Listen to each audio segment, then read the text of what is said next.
I won't lie, it's really easy to get jealous of, or in general just want to be, one of those full send guys out there on the water. One of those people who gets out there and enjoys that boating lifestyle full throttle all the time, always sending it and always having fun. There, however, is one small problem with this, and that is that for whatever reason, there is always something out there trying to slow us down or get in our way from being a full send guy, or from even just getting out there on the water in general. Just like some of the things we'll witness in this week's episode of Boneheaded Boaters of the Week. Kind of like this crew here. I mean, they don't even make it to the water. He doesn't even get a chance to live that full send lifestyle because he doesn't make it. Well, I mean, in theory, he's kind of full sending it right here as well.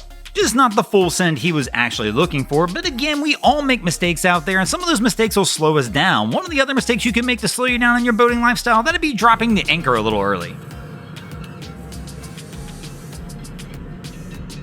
Well, at least the good news for this crew, this is the stern anchor, meaning they're double anchored, so if they lose one like they just did, he's still got one to go. Now, I'm betting this crew wishes they had an anchor they could have tossed off the front of the truck.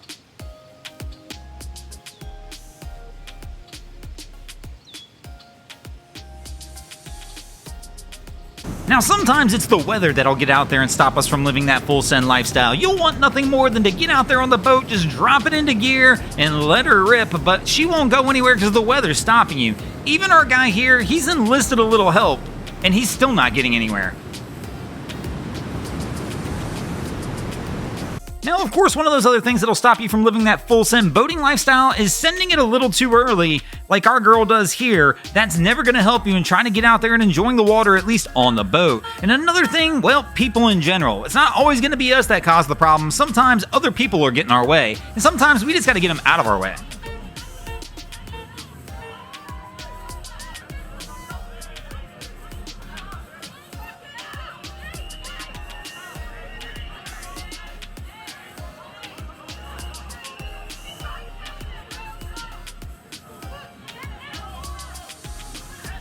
Then, of course, there will be those days out on the water where you just don't feel like you quite sent it hard enough, and you can't go out like that. You know how it goes. You always gotta finish strong. So if you didn't send it hard enough on the water, when you get back to the ramp, you better make sure you do it there. Props to our guy for somehow staying on the dock.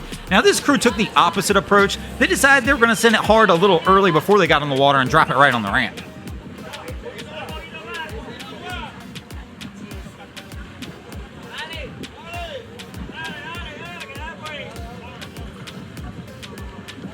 Now, one thing that you need to do if you're going to get out there and try and live that full send lifestyle, though, is make sure you stay in your lane. Stay within your parameters of what you can handle. If you get outside of those parameters, you're not going to like the results. This will be the last boat ride on Scott's boat.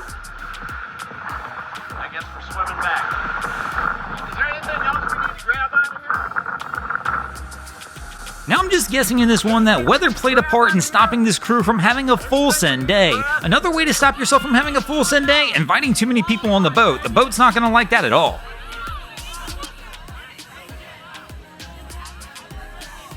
Dad's gonna be proud, boys. Qualify, Captain. Dad's gonna be proud.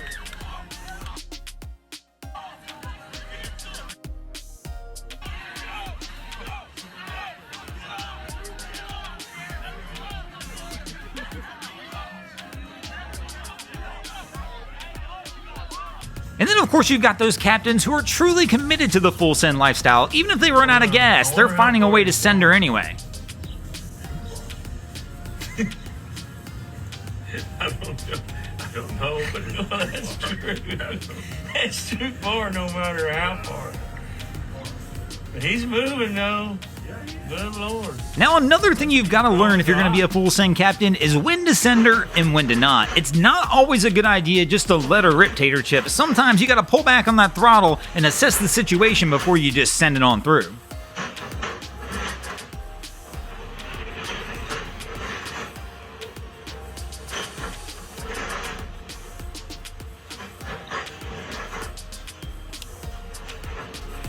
Now, this one was close, but one way our guy could have avoided it was by taking our next guy's advice. Just load enough weight on the boat that you lower it down so much that you can clear the bridge. If you'd have added another couple hundred people like this guy, he'd have had no issues. That boat would have been just fine. They would have made it under without losing the top.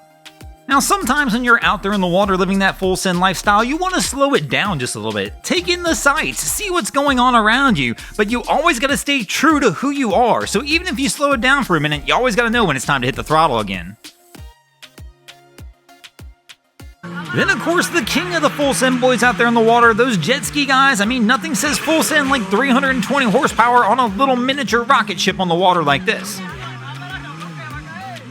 Now, sometimes, of course, you don't even gotta be a full send captain. Maybe you've got a full send boat. A boat that likes to send it whether you're there or not. That boat that knows its job, and that is to get itself moving no matter what, whether there's a captain behind the helm or not. But you always gotta be cautious. Once again, you're behind the helm, the last thing you wanna do is wind up on the hard by sending it too hard, and you definitely don't wanna listen to the people beside you telling you to send it. Now, of course, the boats that like to send themselves are always the wildest ones. Those ghost boats will do anything they want out there in the water.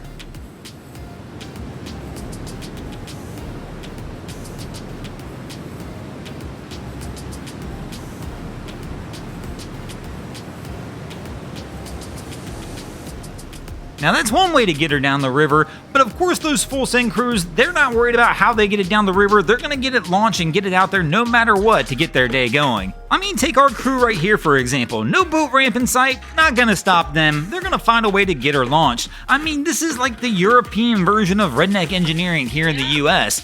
The only thing that surprises me a little bit is that they didn't back this one up a little further. Might have been a little easier if they got the tires a little closer to the edge, or maybe even drop the tires slightly over the edge. I mean, that might have been okay. You just had to risk the car possibly going in as well, but that would have been better footage. And then of course you've got the full send cap versus full send cap. This is why you always gotta be diligent out there on the water. The last thing you wanna do is be like, hey, I see that guy coming, send it, hit the throttle, because you never know who's coming at you, and they might send it as well, and the next thing you know, you wind up in a situation like this. And that's why one of the most important rules in the water is everybody is responsible for doing anything they can to avoid an accident.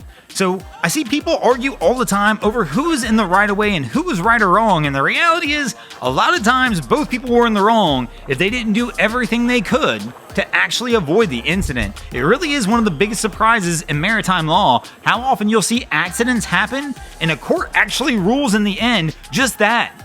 That is both captains who are at fault because they didn't do that. So always keep that one in mind when you're out there on the water sending it, that the guy next to you might send it just as hard as you, and if they do, you better be prepared to move and get out of the way. But thanks for watching, crew. I hope you enjoyed this episode of Boneheaded Boaters of the Week. If you ever see anything crazy happening out on your waterways, be sure to hit us up at Broncos Guru over on Facebook or Instagram and let us know when you might see your stories over here. Like Brandon Vogues, Stelmach, Red Surfer, Trucks X Nation, Adam Coolidge, Ryan Smith, and Carol Davis did this week. And if you guys haven't already, go ahead and drop an anchor on the subscribe button here. If not, they're coming to steal your drain plug.